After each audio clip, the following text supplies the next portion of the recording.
Halo, Assalamualaikum.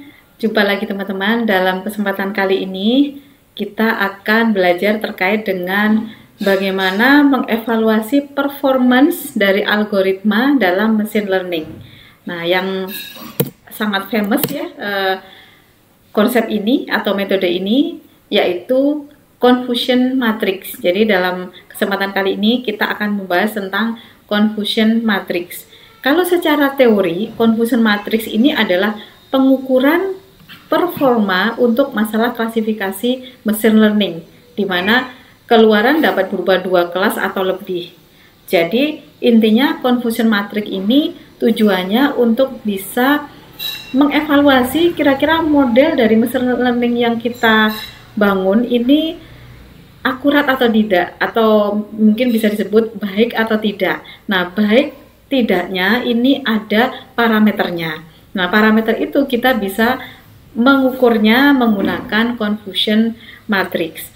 Nah, di mana dalam confusion matrix ini ada 4 kombinasi yang berbeda. Jadi ada 4 istilah, yaitu true positif atau TP, kemudian true negatif TN, false positif FP, dan false negatif FN. Nah, seperti apa konsep dari 4 kombinasi ini, dari 4 istilah ini, kita bisa melihat dari matriks yang ada di dalam slide ini. Jadi, kalau di sini ada sumbu X dan Y, actual value dan predictive value. Jadi, kalau actual value itu adalah hasil dari keputusan realnya atau kondisi aktualnya, sedangkan predicted value itu adalah hasil prediksi dari model yang kita buat gitu. Jadi kita harus punya data itu dulu sebelum kita melakukan proses evaluasi. Nah, kemudian di dalam perpotongan dari sumbu X dan Y ini tadi dibagi menjadi 4 bagian, yaitu true positif ya, di diagonal yang di sini itu adalah true positif dan true negatif. Kemudian untuk yang diagonal sebelah sini adalah false positif dan false negatif. Nah, untuk false positif dan false negatif itu disebut dengan istilah type error. Nah, penjelasannya bagaimana sebagai ilustrasi bisa kita lihat pada contoh ini. Nah, gambar ini cukup famous yang terkait dengan untuk kita bisa mengilustrasikan kira-kira seperti apa perbedaan dari keempat bagian tadi. Yang pertama, saya langsung membahas pada diagonal yang pertama. Yang pertama adalah true positif. Nah, jadi katakanlah misalnya ini ada gambar kucing, gitu ya. Gambar kucing realnya adalah gambar kucing. Kemudian dalam prediksinya you are a cat. Jadi artinya antara real aktualnya dengan prediksinya sama. Jadi prediksi memprediksikan dengan kondisi yang benar. Nah, itu berarti true positif. Kemudian di dalam diagonal berikutnya dalam bagian ini adalah true negatif. Nah, true negatif itu misalnya ilustrasinya di sini adalah gambar dog, gambar anjing. Kemudian untuk prediksinya you are not a cat. Artinya gambarnya ini anjing dan prediksinya benar bahwa gambarnya ini adalah bukanlah kucing begitu. Jadi ini adalah true negatif. Nah, kemudian diagonal yang sebelahnya yaitu ini diistilahkan type error pertama ya. Type error pertama di sini adalah false positif. Nah, false positif ini misalnya di sini adalah gambar dog atau gambar anjing. Kemudian di sini prediksinya you are a cat. Gitu ya. Jadi di sini jelas gambarnya anjing, tapi untuk prediksinya you are a cat. Berarti antara actualnya dengan prediksinya adalah salah gitu. Nah, Kemudian tipe error yang kedua adalah false negative. Nah, false negative ini cenderung cukup berbahaya. Nah, karena di sini bisa ilustrasinya, contohnya gambarnya adalah kucing, gitu ya. Tapi di sini disampaikan prediksinya adalah you are a dog. Nah, itu adalah contoh ilustrasi dari masing-masing bagian di dalam confusion matrix. Nah, ilustrasi berikutnya kita bisa melihat juga di dalam gambar ini. Gambar ini cukup famous juga.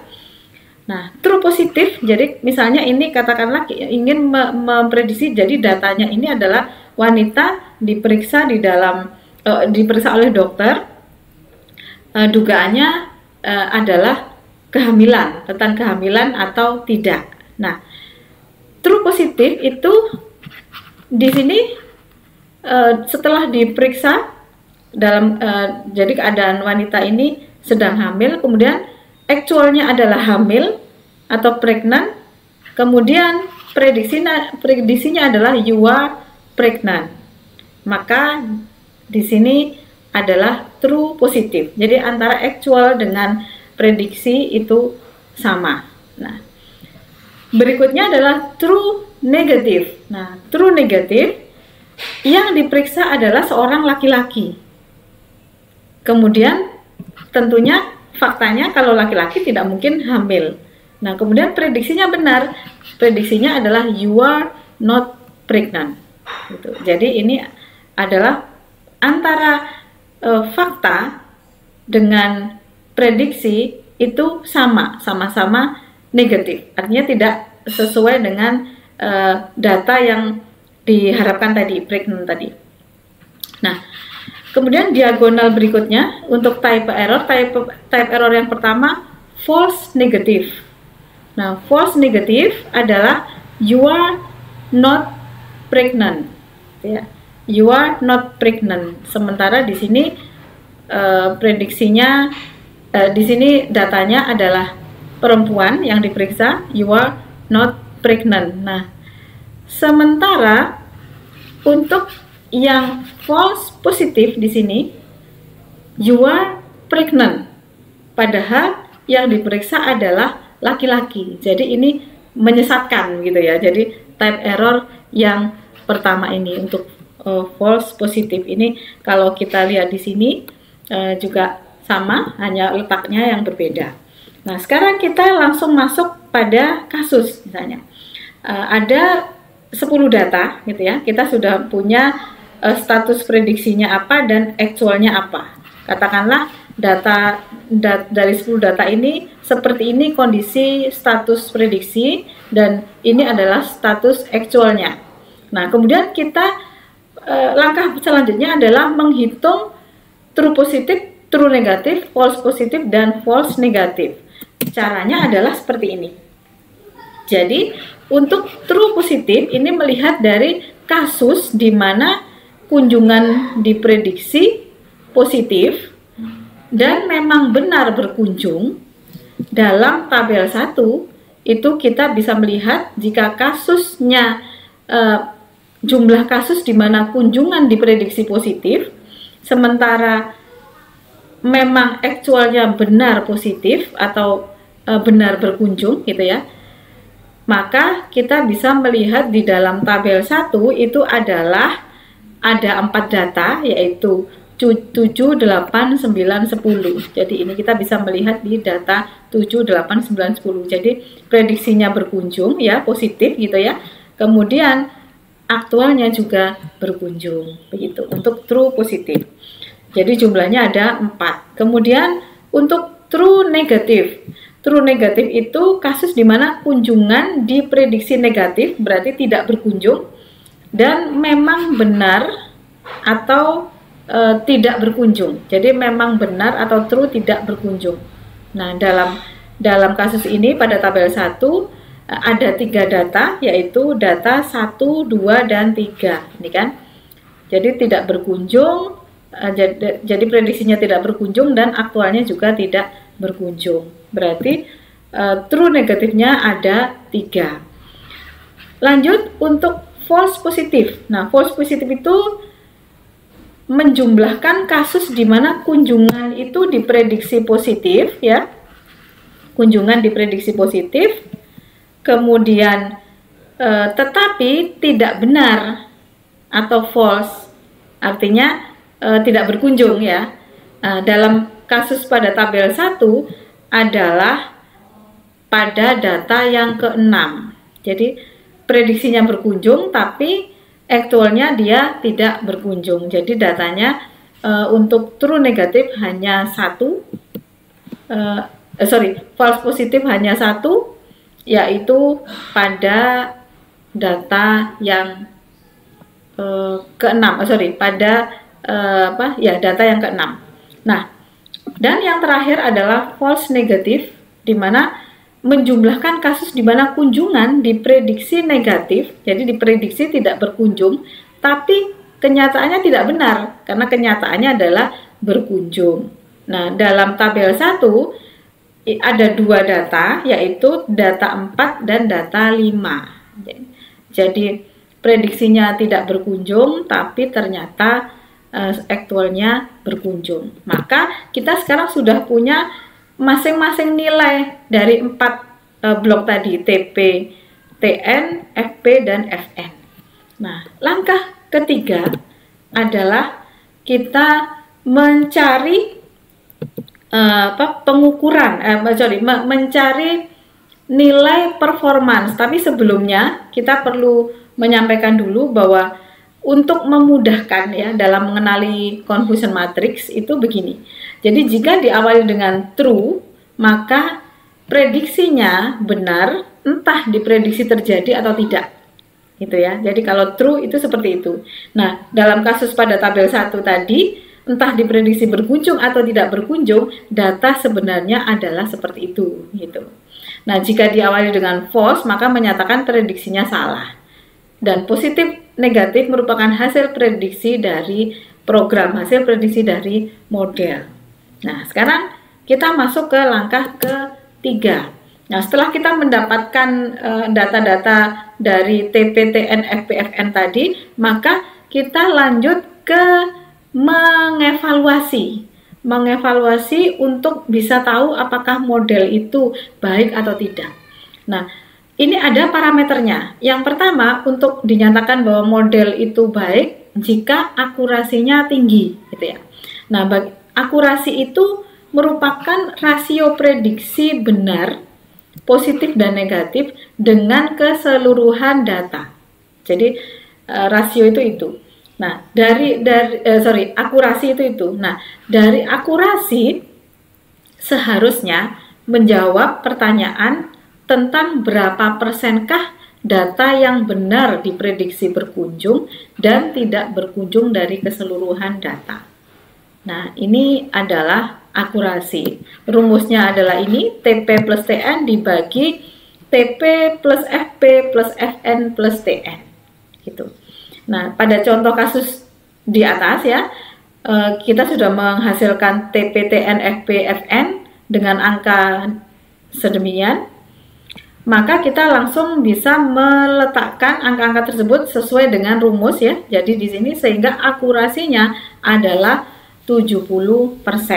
Nah, apa artinya akurasi 70% ini? Masih dalam ambang batas baik. Jadi akurasi ada beberapa pendapat, misalnya akurasi misalnya 50% itu berarti perlu ditinjau ulang, gitu, ya. Jadi setidaknya 70%, 75% itu akurasinya dianggap baik. Nah, evaluasi berikutnya, parameter berikutnya untuk menyatakan bahwa model machine learning kita dianggap baik adalah jika precision-nya tinggi. Nah, precision itu apa? Precision ini adalah rasio prediksi benar positif dibandingkan dengan keseluruhan hasil yang diprediksi positif. Nah, jadi rasio antar itu, di mana precision ini seharusnya menjawab pertanyaan tentang berapa persenkah data yang benar berkunjung dari keseluruhan data yang diprediksi berkunjung. Nah, rumusnya adalah ini, TP dibagi TP plus FP. Nah, pada contoh kasus dengan data ini, maka ini precision ya, maka precision dari data tadi, dari model tadi adalah 80%, ya, 80% dia besar. Nah, ini adalah precision. Nah, berikutnya kita juga dapat menyatakan, mengevaluasi sebuah model tersebut dikatakan baik jika recall atau sensitivity-nya tinggi. Recall atau sensitivity ini adalah rasio prediksi benar positif dibandingkan dengan keseluruhan hasil yang benar positif. Nah, kalau kita bandingkan dengan precision tadi, kalau precision kan rasio prediksi benar positif dibandingkan dengan keseluruhan hasil yang diprediksi positif. Nah, sedangkan precision adalah dibandingkan dengan keseluruhan hasil yang benar positif, jadi yang aktual ya. Nah, dalam recall ini seharusnya bisa menjawab berapa persen data yang benar berkunjung dari keseluruhan data yang sebenarnya berkunjung. Nah, rumusnya adalah TP dibagi TP plus FN. Nah, berdasarkan dari data TP, TN, FP, FN, maka recall atau sensitivity menghasilkan 67%. Nanti kita bisa membandingkan. Nah, dan berikutnya untuk mengukur performance dari model adalah specificity. Nah, specificity ini adalah rasio kebenaran memprediksi negatif dibandingkan dengan keseluruhan data negatif. Jadi tadi kalau yang recall itu untuk data positif ya, sedangkan specificity ini adalah untuk yang data negatif. Jadi, yang dibandingkan dengan keseluruhan data negatif. Di mana specificity ini menjawab pertanyaan berapa persen data yang benar diprediksi tidak berkunjung dibandingkan dengan keseluruhan data yang sebenarnya tidak berkunjung.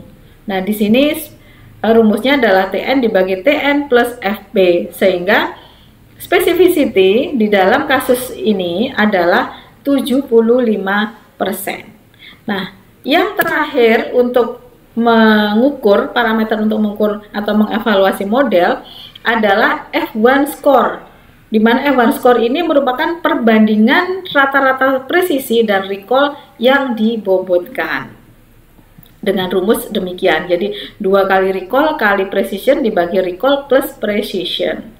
Nah, pada kasus ini kita bisa melihat, kita bisa langsung mengaplikasikan ya, tadi precision 80%, recallnya 67%, sehingga F1 score adalah 72,93%. Nah, sekarang kapan kita menggunakan akurasi F1 score dan seterusnya, kita bisa melihat acuan ini.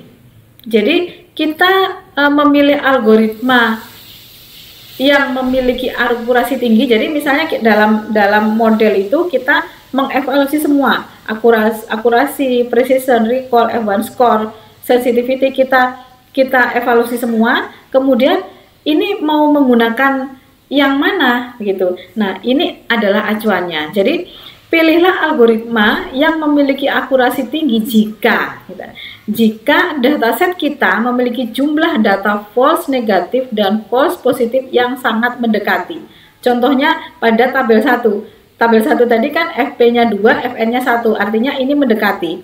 Nah, kita bisa dengan kondisi ini, maka kita bisa memilih memilih model dengan akurasi yang paling tinggi. Misalnya model prediksi tadi kita menggunakan ANN, kemudian satunya misalnya naive Bayes gitu. Nah, maka pilihlah salah satu dari algoritma itu yang akurasinya paling tinggi jika kondisi FP dan FN-nya itu berdekatan. Nah, namun jika sebaliknya, maka kita sebaiknya gunakan F1 score yang tertinggi gitu. Jadi begitu ya teman-teman ya acuannya ya. Nah, pada contoh tabel 1 nilai FP dan FN mendekati, maka akurasi bisa dijadikan pilihan untuk memutuskan model ini yang baik yang mana gitu. Nah, kapan kita memilih recall yang tinggi untuk bisa menjadi acuan bahwa model ini baik? Jika kita lebih memilih false positif lebih baik terjadi daripada false negatif, gitu ya. Jika misalnya kita harapkan false positif, artinya false positif itu misalnya kita kan berharapnya itu tidak terjadi pandemik, gitu ya. Kemudian di sini untuk datanya adalah terjadi pandemik. Nah, sementara yang kita harapkan itu tidak terjadi pandemik. Nah, kalau kita mengharapkan yang seperti itu, misalnya kondisi datanya seperti itu, maka kita bisa memilih recall yang tinggi untuk bisa menilai bahwa model ini adalah baik. Dalam contoh tabel 1, misalnya ini ya, misalnya bukan di contoh tabel 1, lebih baik algoritma kita prediksi positif tidak berkunjung tetapi sebenarnya berkunjung, ya gitu, daripada algoritma salah memprediksi bahwa data diprediksi sebenarnya berkunjung padahal sebenarnya tidak berkunjung. Nah, itu untuk mengantisipasi itu. Nah, itu kalau kita memilih recall. Nah, kemudian kapan kita memilih algoritma dengan model dengan precision yang tinggi? Jika kita lebih menginginkan terjadinya true positif dan sangat tidak menginginkan terjadinya false positif. Jadi misalnya kita sangat mengharapkan data itu adalah tentang kehamilan. Misalnya kita berharap data itu memang banyak diprediksi hamil, misalnya begitu. Nah, sangat tidak menginginkan terjadi misalnya tidak hamil, atau mungkin yang kita harapkan adalah angka harapan hidup, sangat tidak mengharapkan angka kematian, misalnya gitu. Maka kalau kita lebih menginginkan terjadinya seperti itu, maka kita bisa memilih untuk evaluasi dengan precision yang tinggi. Misalnya ada lagi satu contoh, misalnya pada kasus klasifikasi email spam. Kita ingin mengklasifikasikan spam atau tidak. Misalnya kita lebih memilih jika email yang sebenarnya spam namun diprediksi tidak spam, sehingga tetap ada pada kotak masuk kan, gitu ya. Jadi daripada email yang sebenarnya bukan spam tapi diprediksi spam sehingga tidak ada pada kotak masuk kita. Nah, itu seperti itu ya contohnya. Nah, kemudian kita misalnya tidak menginginkan terjadinya false positif. Nah, contohnya pada prediksi apakah seorang kecanduan narkoba atau tidak, maka kita sangat mengharapkan tidak terjadi salah mendeteksi orang yang sebenarnya negatif tapi dinyatakan positif, begitu ya. Nah, itu adalah contoh-contoh bagaimana kita bisa memutuskan kapan menggunakan evaluasi, ukuran atau parameter evaluasi yang ada di dalam confusion matrix, entah itu akurasi kah, precision kah, ataukah F1 score kah, atau yang lainnya. Baik, seperti itu teman-teman yang bisa saya sampaikan dalam video kali ini, semoga membantu. Jika suka dengan video ini silahkan like, subscribe, dan komen. Terima kasih. Assalamualaikum.